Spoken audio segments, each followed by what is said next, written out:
Lo que sí hay que hacer es completar el diagnóstico sobre precisamente sobre el equilibrio de poderes. Entonces puede que toque tomar medidas sobre cómo se compone la Junta Directiva del Banco de la República, cómo se designa fiscal.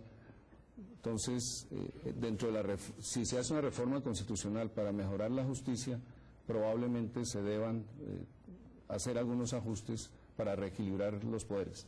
La presidencia quedó con muchos poderes, con la reelección, claramente, nombra varias de estas instancias, nombra muchos miembros de varias de estas instancias, y es en ese contexto que la propuesta de nombrar la Fiscalía desequilibra aún más el esquema. Entonces, dentro de una reforma como arquitectónica se puede corregir el desbalance que quedó a partir de la reforma de la reelección. Doctor Santos. Alberto Lleras, creo que era el que decía, cuando esta discusión se dio, por allá el año 57, decía, 4 años es muy poco tiempo para un buen presidente, pero demasiado tiempo para un mal presidente. Eso es una discusión muy subjetiva. Todos los países han tenido esta discusión a lo largo del desarrollo de las democracias en los diferentes países. Algunos tienen reelección, otros no tienen.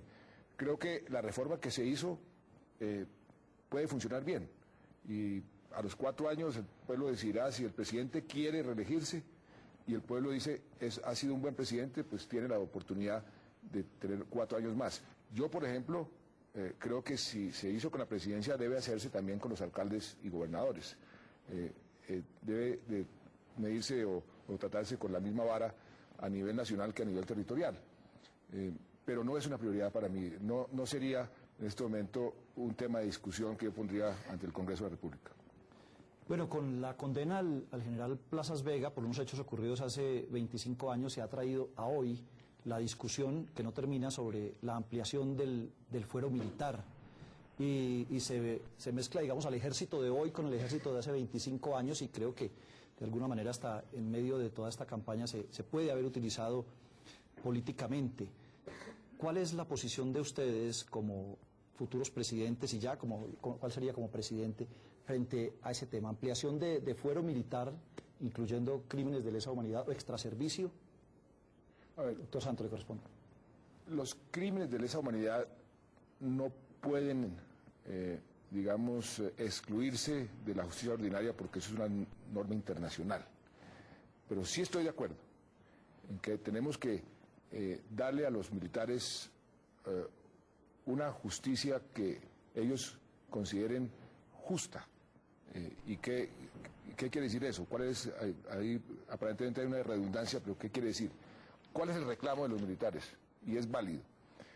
Que llegan unas personas que no tienen ni idea de lo que es el accionar militar y pasan a juzgar a unos militares que les ha tocado ir a la guerra, al combate, y que en un entorno militar uno tiene que entender cómo son los procedimientos. La justicia penal militar de hoy es una justicia penal militar que no tiene credibilidad, y por eso lo que quisimos hacer nosotros cuando yo estaba en el ministerio era comenzar por fortalecer la justicia penal militar, devolverle la credibilidad para después ampliar o fortalecer el fuero, porque si lo uno no se hace, lo otro queda en el aire. Entonces yo sí creo que podemos hacer un gran esfuerzo. Nos ayudaron además en ese proceso Estados Unidos, Gran Bretaña, Holanda, Suecia y España. Esos 5 países nos asesoraron. Fue una lástima que en el último debate, yo ya había salido del ministerio, se hubiera hundido esa reforma. Esa reforma lo que habría hecho es darle credibilidad y fortaleza a la justicia penal militar. Y cuando tenga uno una justicia penal militar creíble, entonces el fuero militar se puede ampliar, pero no hasta el punto de ir en contra de las normas internacionales, porque eso sería contraproducente. Yo creo que los militares son los primeros, no creo, lo digo porque los conozco, porque trabajé con ellos, son los más interesados en tener una justicia pronta y eficaz, pero una justicia transparente para ellos. ¿Tiene la pregunta, Darío? No. Doctor Mocus. No, el argumento es increíble, es algo así como los militares tienen que ser juzgados por los militares porque los no militares no saben suficiente de esos asuntos y podrían ser injustos. Eso me parece pues grave y aplicaría a cantidad de profesiones. Entonces los periodistas deberían poder ser juzgados por periodistas. Y entonces es muy claro, y hay que subrayarlo, que para faltas graves, cosas contra el derecho internacional humanitario, crímenes de guerra, crímenes de lesa humanidad, claramente el estándar mundial es militar que se propasó en ese sentido, va a la justicia corriente, a la justicia normal. Si la justicia corriente del país no funciona, se van a justicia internacional. Por eso he hablado del triple heroísmo del soldado contemporáneo.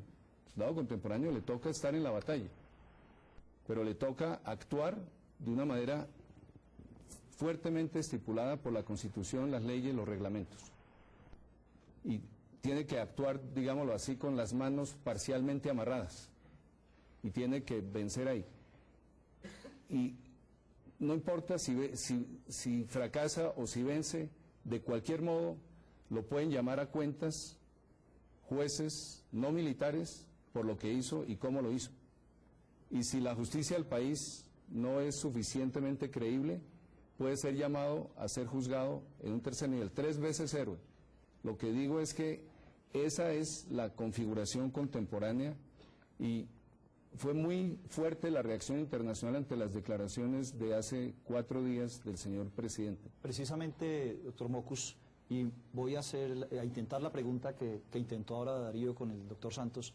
¿Usted qué opina de la decisión de un presidente de cuestionar públicamente a través de todos los medios disponibles una decisión judicial en defensa de una institución que realmente no es la afectada por la decisión, sino pues es uno de sus integrantes? Sí, pues claramente no apruebo la intervención del presidente Uribe.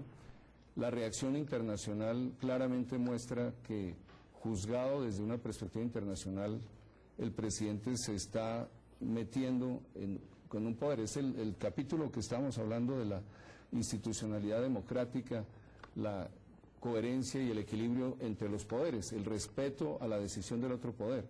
El presidente máximo hubiera podido decir: esperemos lo que diga la justicia en segunda instancia, busquemos que ojalá la justicia garantice un debido proceso, pero no enfilar baterías a defender un oficial que en este momento está en proceso de ser condenado. Es decir, creo que eso desequilibra la relación entre los poderes y sobre todo no educa bien a la ciudadanía. La ciudadanía debe respaldar al ejército, pero comprender que el ejército tiene que actuar dentro de ciertas normas y tiene que rendir cuentas ante la justicia si comete faltas graves. El fuero es para acciones de servicio. Si alguien dio una orden y el soldado se excedió en la interpretación de esa orden o no la cumplió. Pero lo que pasó en el Palacio de Justicia, las 16 desapariciones, pues no fueron tramitadas, digámoslo así, por las líneas, por los conductos regulares. Ni el presidente de la República, ni un alto oficial dio la orden de desaparecer a esas 16 personas. Alguien actuó como rueda suelta. Bueno, el doctor Santos quiere replicar. Sí, es que el profesor Mocus dijo que a él le parecía increíble que alguien dijera que a los militares tienen que ser juzgados por militares. Y después dijo, es como si los periodistas tuvieran que ser juzgados por los periodistas. Profesor Mocus, yo fui militar y yo fui periodista. Y hay una gran diferencia entre ser militar y ser periodista. Los militares arriesgan sus vidas porque usted y yo estemos aquí debatiendo, son la columna vertebral de la democracia, y todos los países, qué casualidad, todos los países tienen fuero militar. No tienen fuero periodístico, no tienen fuero de profesor, no tienen fuero de ingenieros, tienen fuero militar, porque los militares cumplen una función especial en una democracia, cumplen una función especial para una sociedad. Son la columna vertebral que mantiene la paz y mantiene la soberanía. Entonces, no son comparables los periodistas, y yo fui periodista, con los militares, y yo fui militar. Por eso existe el fuero militar.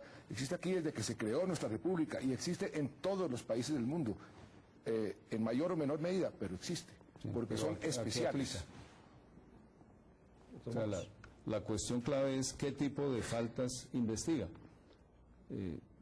Los periodistas en algunas de sus posibles faltas pueden ser investigados y criticados o no. Llevados a los tribunales incluso. Sí, pero también hay un código, o puede haber un código de ética y puede haber comités de ética que hacen juicios de colegas. Entonces, sí hay cierto parecido, y otro parecido importante es que los periodistas, especialmente en países como Colombia, arriesgan también fuertemente sus vidas. O sea, todo el honor, el respeto a los soldados, son unos héroes. Colombia ha aprendido a quererlos. Es un orgullo en las carreteras colombianas saludar al ejército y ver cómo el ejército es saludado por los demás ciudadanos, por todos los ciudadanos.